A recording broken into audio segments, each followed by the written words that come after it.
प्रश्नावली 16.2 का 11वां प्रश्न है, गुणांक ज्ञात कीजिए। इसके अंदर कुल प्रश्नों की संख्या है 8। तो इनमें से पहला प्रश्न है उसे हम देख लेते हैं। तो यहाँ पे मैं लिख लेता हूँ पहला प्रश्न को। तो पहला प्रश्न क्या है भाई, x का 2 घात प्लस 1/x दिया हुआ है और इसके घात कितने हैं, 11 है, के प्रसार में x का 7। ठीक है, ये प्रश्न है। अब ये जो मान है ना, ये x के वर्ग, इसे हम x मान लेते हैं और ये 1/x है, इसे हम क्या मानेंगे भाई, y। ठीक है, जैसे हम बाकी प्रश्नों को हल कर रहे हैं वैसे इसको भी हल करेंगे। और ये जो 11 है घात, इसको हम क्या मानते हैं, n मानते हैं ना, छोटा n लिख लेते हैं, छोटा n। ठीक है, इसे हम n मानते हैं। ठीक है, अब सूत्र यहाँ पे मैं लिख देता हूं। हमें किस सूत्र से हल करना है प्रश्न को, तो सूत्र है TR+1 NCR x n-r y r। इसी सूत्र में मान रखेंगे, है ना। तो चलो मानों को रख देते हैं। तो n के जगह में कितना रखेंगे, देखो n के जगह में 11, तो ये 11 आ गया c। और r के जगह में मान कितना रखेंगे, r का मान हमें पता नहीं है, तो r के मान को जैसा है वैसा रखेंगे, है ना। r का मान हम कैसे निकालते हैं, अगर स्पष्ट तरीके से 5वां पद, 6वां पद, 7वां पद कहता, तब हम r के मान को निकाल लेते हैं। ठीक है, जितना जॉन मतलब 5वां पद कह रहा है तो उसमें क्या करते हैं, एक कम करते हैं। ठीक है, 6वां पद कहेगा तो उसमें एक कम करेंगे, वो r का मान होगा। 7वां पद कहता तो उसमें भी हम एक कम करेंगे, तो r का मान होता है। तो यहाँ पे ऐसा कुछ नहीं कहा गया, इसलिए r के मान को r के रूप में ही लिखेंगे। फिर x, तो x के जगह में देखो x का वर्ग है ना, तो यहाँ पे मैं लिख लेता हूँ x के वर्ग।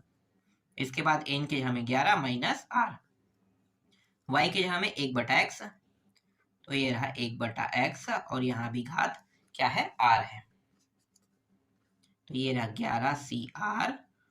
और ये जो 2 है इसको भी बाहर निकाल लेते हैं, तो यहाँ पे x बस बचेगा। ठीक है, x, तो ये हो गया 11 दूनी 22 और माइनस 2r। ठीक है, इस तरीके से। फिर ये जो r है, एक के साथ r का एक का घात मतलब कितना है, r है, तो मतलब एक का एक ही रहेगा, है ना। और x का घात भी r है।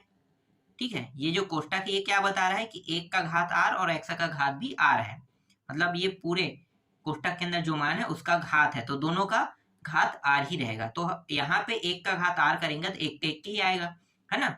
लेकिन ये जो x का घात r है, तो इसका अगर हम x का घात r करेंगे तो x का घात r का r ही रहेगा, ये भी। तो ये रहा 11CR x 22 माइनस 2r। अब ये जो x के घात r है ना, देखो 1/x का घात r, तो ये जो x के घात है, अगर मुझे ऊपर ले जाना है इसे, ठीक है, ऊपर ले जाना है, तो ये क्या होगा, x का घात माइनस r हो जाएगा। ठीक है, चिन्ह में क्या होता है, परिवर्तन। अगर ये माइनस में होता तो ये ऊपर आके प्लस हो जाता, और ये प्लस में, इसलिए ये इसके बराबर में आके क्या हो गया, ये घात जो है वो माइनस हो गया। समझ में आया। फिर ये 11CR।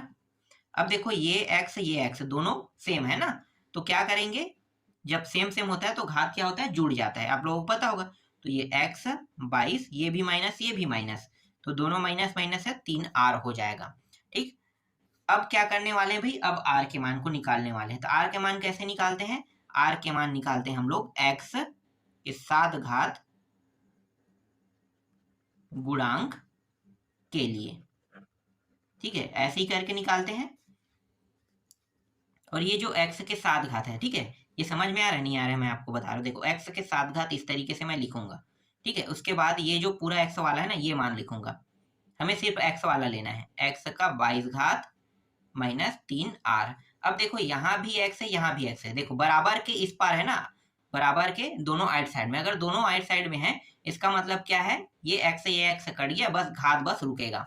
तो घात क्या है, 7, ये 22 माइनस 3r, तो ये 7 बराबर, नहीं हम लोग 3r को इस साइड ले आते हैं। ठीक है, तो ये माइनस से इस साइड आके क्या हो गया, प्लस हो गया, और 7 को हम उस साइड ले जाते हैं जहां पे 22 है, तो 22 यहाँ पे पहले से था, इस साइड लाएंगे तो ये प्लस से क्या हो जाएगा, माइनस हो जाएगा। ये हो गया 15 घटाने पर, ये हो गया 3r, 3 एकम 3 पंचे, तो आर का मान कितना आ गया, 5 आ गया। देखो आर का मान निकल गया, ठीक है, आर का मान यहाँ पे हमें प्राप्त हो गया। अब बचा क्या है, देखो अभी हमने x के सात घात के लिए जब हमने हल किया तो ये x वाले मान को लेकर हल किए थे ना, तो बचा क्या है हमारे पास, ये वाला जो मान है वो बचा है, ठीक है। तो अब इसके लिए हल करेंगे, तो इसके लिए हल करेंगे तो क्या लिखेंगे, x के सात घात का गुणांक लिखेंगे। तो यहाँ पे लिखो x के सात घात का गुणांक, ठीक है। गुणा जो है, गुणांक का मतलब क्या होता है, जो मान गुणा में हो, ठीक है। यहाँ पे गुणांक के लिए हुआ था, ठीक है, गुणांक के लिए ये अलग है, हमें सिर्फ x जिसके साथ था ना, मतलब x जो मान है सिर्फ उसको बस उठाना है यहाँ पे, ठीक है, इसलिए x के सात घात गुणांक के लिए था, ठीक है। लेकिन यहाँ पे क्या है, x के सात घात का गुणांक, मतलब x के जो मान है जिसके साथ गुणा है, सिर्फ अब उसको मान, उस मान को उठाना है, ना कि x वाले को। तो देखो गुणा क्या है, 11CR, यही गुणा है ना, तो बस हम इसी बस को क्या करेंगे, उठाएंगे। तो यहाँ पे 11CR मैं इस तरीके से लिख दूंगा, ठीक है। और यहाँ पे चाहो तो आप t, ये वाला जो मान है t 5 + 1, इसको भी आप लिख सकते हो। तो ये 11CR हमने लिख दिया, 11C और R के जगह हम कितना रखेंगे, 5, ठीक है। आगे हल करें तो ये हो जाएगा 11 फैक्टोरियल, ये हो गया 5 फैक्टोरियल, घटाएंगे कितना आएगा, 6 फैक्टोरियल आएगा। आगे इसको यहीं से ले लेते हैं, तो ये 11 गुणित 10 गुणित 9 गुणित 8 गुणित 7 गुणित 6, 6 यहाँ पे इसलिए हम 6 तक के ले जाते हैं, ठीक है, 6 फैक्टोरियल। और इस 5 को 5 गुणित 4 गुणित 3 गुणित 2 तक के ले जाते हैं, ये दोनों कट गया, ठीक है। और क्या क्या कट रहा है, ये कट रहा है 5 एकम 5 दूनी, ठीक है, या इसको भी इस तरीके से कटा दो। और 4 के पहाड़ा से 4 एकम 4 दूनी, ये भी कट गया। 3 के पहाड़ा से 3 एकम 3 तिया, ये भी कट गया।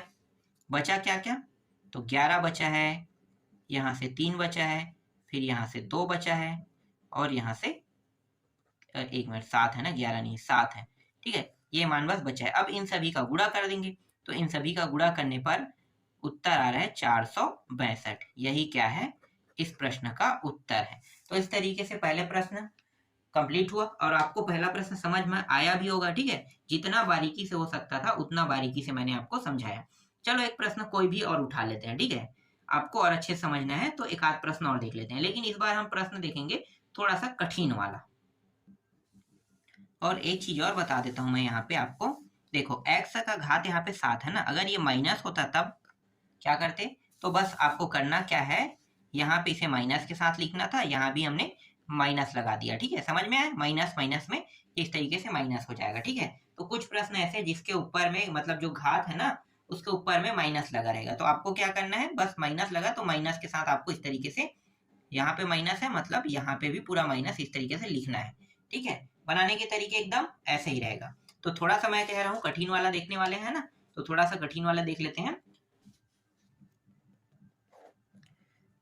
x का 2 घात माइनस 1/x, इसका जो है 10 घात दिया हुआ है ना, इसका 10 घात के प्रसार में x का 8 घात और x के 11 घात का कह रहे हैं, ठीक है। तो यहाँ पे देखो x के 8 घात के लिए भी करना है और x के 11 घात के लिए भी करना है। अगर इस तरीके से दो मान दिया है तो इसको भी हम बहुत आसानी से हल कर सकते हैं। देखो करना क्या है, आप सभी को पता है इसे हमें क्या मानना है x, इसको क्या मानना है y, और इसे क्या मानना है n, ये तो पता है ना। सूत्र क्या है, सूत्र लगा देते हैं, फटाफट हल करते हैं। देखो t r+1 यही है, तो ये n CR x n minus r और y r, यही सूत्र है बिल्कुल। अब करने क्या वाले हैं भाई, n के जगह में कितना रखेंगे, देख लो n के जगह में 10, तो ये हो गया 10, CR के जगह में जैसा है वैसा रखेंगे। x के जगह में क्या रखेंगे, देखो x यहाँ पे x है, इसको हमने क्या माना है, x के 2 घात है ना, तो ये x के 2 घात, n के जगह में 10 माइनस ये रहा r, y के जगह में -1/x, तो -1 ये x और इसका घात क्या है r है, ठीक है, इस तरीके से। तो ये 10 CR, ये जो 2 है ये बाहर हो जाएगा तो x अकेला, ठीक है, और ये घात में था ना, तो 10 दूनी कितना हो गया 20, और ये -2r हो जाएगा। अब ये जो 1 का घात r है ना, तो ये माइनस में दिया है, तो माइनस में दिया इसलिए इसी को लिखना पड़ेगा। अगर प्लस में होता तो लिखने की आवश्यकता नहीं था। ठीक है, तो माइनस में इसलिए 1 मतलब -1 का घात r हम लिखेंगे और x के घात r इस तरीके से लिख देंगे। ठीक, फिर 10 का घात cr और ये x 20 माइनस 2r, और ये जो x है इसको अगर मुझे ऊपर में ले जाना है तो क्या होगा भाई, x का घात -r, मैंने पहले ही बताया था ना। और यहाँ पे अंतिम में बचा क्या, ये जो -1 है इसके घात r बस बचा है। ठीक है, इस तरीके से। तो ये हो गया 10 cr, x का घात 20 माइनस, और ये माइनस जुड़ जाएगा है ना, 2r और एक 3r, तो ये हो गया 3r -1 का घात r हो जाएगा। ठीक है, इस तरीके से। अब करने क्या वाले हैं भाई, तो यहाँ पे हम करने वाले हैं x के 8 घात, है ना, x के 8 घात गुणांक के लिए लेंगे। ठीक है, गुणांक के लिए ले रहे हैं। तो अब इसको हल कर रहे हैं, तो यहाँ पे ये वाले जो मान है बस इसका उपयोग करेंगे। ठीक है, और इसके घात का, तो यहाँ पे मैं थोड़ा सा डायरेक्ट कर देता हूँ, जैसे पहला को किया था वैसा ही ये है। ठीक है, आपको पता है x कट जाता है ना, तो इसका घात क्या है 8 है, तो इसके घात को 8 लिखेंगे। x के घात यहाँ पे क्या है 20 माइनस 3r, तो यहाँ पे लिखो 20 माइनस 3r। तो ये 3r यहाँ पे हो गया है, ये 20 और 8 को इस साइड ले जाएंगे तो ये माइनस में जाएगा। ये प्लस कैसे हुआ पता चल गया, ये -3r है, इसको मैं इस पार ले आता हूँ तो ये प्लस हो जाएगा, और इसको अगर मैं इस पार ले जाऊंगा तो प्लस से ये माइनस हो जाएगा। ठीक है, जब भी कोई भी मान हो बराबर के अगर इस पार उस पार अदला बदली करेंगे तो चिन्हों में क्या होता है, हेरा फेरी होता है ना, चिन्ह बदल जाते हैं। तो ये रहा 3r, घटाओगे तो 12, 3 एकम 3 चौके, तो r का मान कितना आ गया 4, तो ये रहा r का मान 4। ठीक है, अब यहाँ पे x के 8 घात, ठीक है, x के 8 घात का गुणांक करने वाले हैं। ठीक है, गुणांक मतलब इसके साथ जो गुणा है उसको हम कहते हैं। ठीक है, तो x के 8 घात का गुणांक मतलब ये जो मान है ना, ये जो मान है इसके साथ गुणा क्या है, देखो एक तो ये गुणा है 10 cr गुणा है और -1r गुणा है ना, तो इस मान को लेंगे। तो यहाँ पे मैं लिख लेता हूँ -1 और r के जगह में कितना रखेंगे 4। ठीक है, ये 4 मैंने रख दिया, फिर 10 cr के जगह में यहाँ भी 4, इस तरीके से। तो यहाँ पे घात सम है, इसका मतलब ये पूरा मान 1 बन जाएगा, है ना। घात विषम होने पर माइनस में मान आता है और घात सम होने पर मान प्लस में आता है। तो देखो यहाँ पे माइनस जो 1 है घात सम है इसलिए ये प्लस में आ गया। ठीक है, तो +1, तो सिर्फ मैंने इसलिए यहाँ पे 1 लिखा। ठीक है, गुणित, अब ये 10 है जो है ये 10 फैक्टोरियल है और ये 4 फैक्टोरियल, इसको घटाओगे तो 6 फैक्टोरियल। तो 10 गुणित 9 गुणित 8 गुणित 7 गुणित 6 फैक्टोरियल, ये रहा 6 फैक्टोरियल, ये दोनों कट गया, 4 गुणित 3 गुणित 2, तो ये 4 दूनी 8, मतलब ये और ये मिलके ये इसको कटा दिया, 3 एकम 3 दिया, ये भी कट गया। तो 10 गुणित 3 गुणित 7, यही बस बचा है, सभी को गुणा करो, 10 तिया 30, 30 सत्ते 210। ठीक है, 210 इसका उत्तर आ गया 1 का। ठीक है, अब दूसरे के लिए हल करते हैं, यहाँ पे एक और पार्टीशन कर देते हैं। देखो अब हम करने क्या वाले हैं भाई, x के 11 घात के लिए करेंगे, है ना। तो यहाँ पे बस मुझे लिखना है x के 11 गुणांक के लिए। ठीक है, x के 11 गुणांक के लिए यहाँ पे मैं 11 लिखूंगा और ये पूरा मान जैसा है वैसा लिख देंगे, 20 माइनस 3r। ठीक है, यहाँ पे कोई बदलाव नहीं होगा, बस 8 लिए तो 8 के लिए हमने यहाँ पे 8 लिख दिया। देखो ये पूरा हमने उठाया ना, वैसे ही यहाँ भी पूरा उठाएंगे, यहाँ भी उठाएंगे, बस यहाँ 8 का है तो हमने यहाँ पे 8 रखा, यहाँ पे 11 का है तो हमने 11 रख दिया, बस इतना ही डिफरेंस है, ज्यादा डिफरेंस नहीं है। ये 3r को हम इस साइड ले आते हैं, प्लस हो गया 20 और इसको इस साइड ले जाएंगे तो क्या हो जाएगा, माइनस हो जाएगा ना, तो माइनस ये हो गया 11। 3r बराबर घटाएंगे कितना आएगा 9, 3 एकम 3 3 आ गया, है ना।